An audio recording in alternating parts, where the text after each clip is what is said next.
Bonjour à tous. Alors, il reste à peine quelques jours avant le mois de Ramadan, donc je vais essayer de vous donner quelques conseils pour garder une alimentation saine pendant ce mois-ci. Pour garder une bonne hygiène alimentaire, ce qui est essentiel, c'est pas trop d'excès, pas trop de sucre et pas trop de gras. En ce qui concerne le nombre de repas et les horaires, chacun doit faire ce qui lui convient en fonction des activités de la journée, mais aussi bien sûr en fonction de sa physiologie. Personnellement, ces dernières années, je conseille à mes patients de faire plutôt un ftour dîner, donc un seul repas, de manière à ce qu'il soit complet et bien équilibré. Et en fait, ça permet d'avoir assez de temps pour digérer avant d'aller se coucher, vu que le ftour est quand même assez tardif. Alors sur cette table, je vous ai posé un échantillon d'aliments qu'on retrouve classiquement pendant les repas de Ramadan. Qu'est-ce que j'entends par manger équilibré?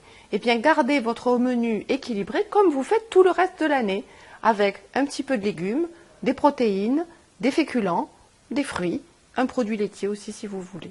Vous pouvez démarrer avec une soupe de légumes, en plat principal un tagine, viande, légumes ou poisson, légumes, du pain, du fromage et des fruits frais ou secs. On trouve toujours sur notre table des quiches, des briouettes.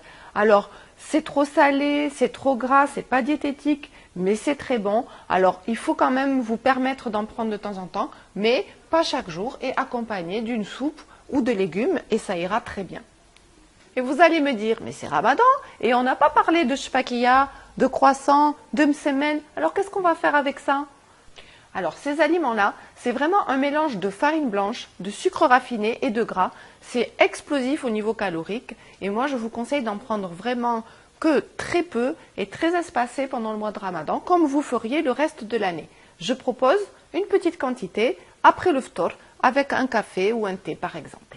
Et n'oubliez pas, pendant Ramadan, le plus important, c'est l'hydratation, surtout en été. Le mieux pour bien s'hydrater, c'est vraiment de prendre de l'eau.